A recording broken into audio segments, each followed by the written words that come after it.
Hello guys, स्वागत है आप सबका। तो आज हम बात करेंगे अदानी ग्रुप की, और ये इसकी बड़ी योजना जो है सामने निकल कर आ रही है। 96,000 करोड़ का जो है अदानी ग्रुप निवेश करेगी, जो है कर सकते हैं कहाँ पर, और वो भी अगले 5 साल के अंदर एयरपोर्ट इंफ्रास्ट्रक्चर के अंदर। तो अदानी एंटरप्राइज के ऊपर नज़र बना कर रख सकते हैं। इसके ऊपर इसके अंदर आपकी होल्डिंग हो या ना हो, लेकिन पूरी वीडियो जरूर देखें। मुझे ऐसा लग रहा है कि लॉन्ग टर्म में अच्छी तेजी की संभावना रह सकती है। साथ साथ फ्यूचर की अगर बात करें तो मुझे ऐसा लग रहा है कि इनका आईपीओ भी आने की संभावना रह सकती है। अब देखिए थोड़ा सा यहाँ पर विस्तार से।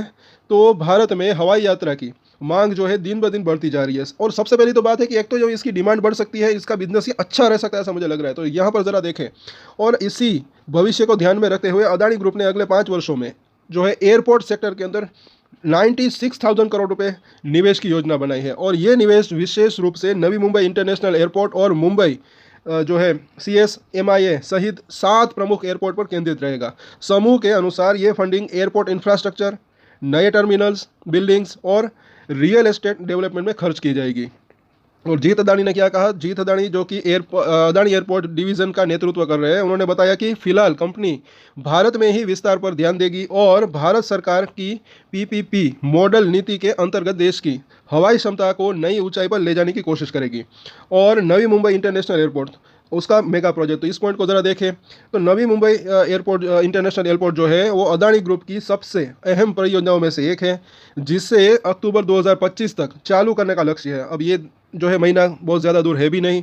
तो इस एयरपोर्ट की शुरुआती यात्री क्षमता 2 करोड़ सालाना होगी, और इसके पहले चरण में ही जो है 19,000 यहाँ पर करोड़ का 19,000 करोड़ का निवेश किया जा रहा है। और भविष्य में इस एयरपोर्ट की कुल क्षमता, ये देखिए इसकी कैपेसिटी जो है वो बढ़ सकती है। इसलिए मैंने कहा कि इसका बिजनेस बढ़ने की संभावना रह सकती है। 9 करोड़ यात्री सालाना तक बढ़ाने की योजना है, जिसके लिए 1 लाख करोड़ तक का कुल निवेश संभावित है। और इस विस्तार के लिए 2 टर्मिनल विकल्पों पर भी विचार किया जा रहा है। और ये जो है 3 CPA टर्मिनल जिसकी लागत होगी, ये कहाँ खर्च हो सकते हैं पैसे, ये यहाँ पर है, ये 30,000 करोड़। और 5 CPA टर्मिनल जिसकी लागत जो है 40 से 45 करोड़ जो है 1,000 करोड़ के बीच हो सकती है। और देश भर में एयरपोर्ट विस्तार की व्यापक योजना। तो दूसरी जगह पर अगर बात करें कि न सिर्फ मुंबई बल्कि अहमदाबाद हो, जयपुर, तिरुवनंतपुरम, लखनऊ और गुवाहाटी जैसे प्रमुख शहरों में भी एयरपोर्ट इंफ्रास्ट्रक्चर का विस्तार कर रहा है। मुंबई के लिए नया टर्मिनल टर्मिनल 1 अगर बात करें 2032 तक तैयार जो है होगा, और जिसकी लागत 5,000 करोड़ बताई गई है। और बाकी ये और कई जो है यहाँ पर जानकारी है, जैसे कि गुवाहाटी की बात करें, लखनऊ, अहमदाबाद, जयपुर की अगर बात करें।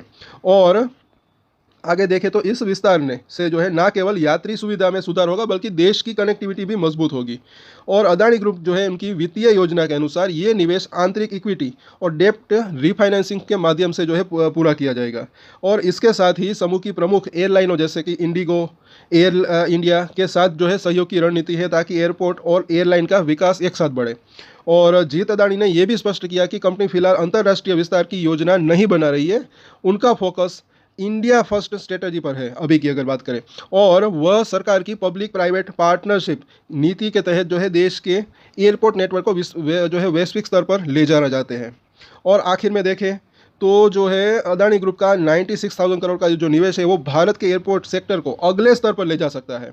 नवी मुंबई एयरपोर्ट और अन्य प्रमुख शहरों में टर्मिनल विस्तार से देश की हवाई यात्रा और पर्यटन सेक्टर को मजबूती मिलेगी, यानी कि लेटेस्ट जो है एक टेक्नोलॉजी इसके अंदर आ सकती है, जैसे विदेशों में होती है, ऐसा मुझे लग रहा है। और ये निवेश न केवल भविष्य की ज़रूरतों को पूरा करेगा, बल्कि रोजगार और अर्थव्यवस्था को भी नई रफ्तार देगा। तो ये इसकी पूरी रिपोर्ट है। तो जैसे कि हमने बात की, क्योंकि ये जो है एक अदानी एंटरप्राइज की अगर बात करें, उनको मुझे ऐसा लग रहा है कि बेनिफिट रह सकता है अगर इसका एयरपोर्ट बिजनेस का रेवेन्यू और प्रॉफिट बढ़ता है, उसका बिजनेस बढ़ता है, तो इसके ऊपर आप नज़र बनाकर रख सकते हैं। और बाकी कुछ शेयरों के ऊपर हम चर्चा करेंगे। कई शेयरों के जो है अभी कंपनियों के Q1 के रिजल्ट जो है जल्दी आ सकते हैं, उसके ऊपर हम चर्चा करेंगे। तब तक के लिए अगर वीडियो अच्छा लगा तो लाइक, शेयर एंड सब्सक्राइब जरूर करें हमारे चैनल को। और एक स्टैंडर्ड डिस्क्लेमर जो कि मैं हमेशा देता हूं, हम कोई भी ट्रेड ले उससे पहले अपनी रिसर्च करें, अपना फाइनेंशियल एडवाइजर की सलाह ले, उसके बाद ही कोई डिसीजन ले। और डिसीजन ले तो उसकी जिम्मेदारी मेच्योरिटी के साथ खुद ही ले। ये वीडियो मैंने एजुकेशन पर्पस के लिए बनाई, मेरी तरफ से कोई बाय या सेल की रिकमेंडेशन नहीं है। Thank you.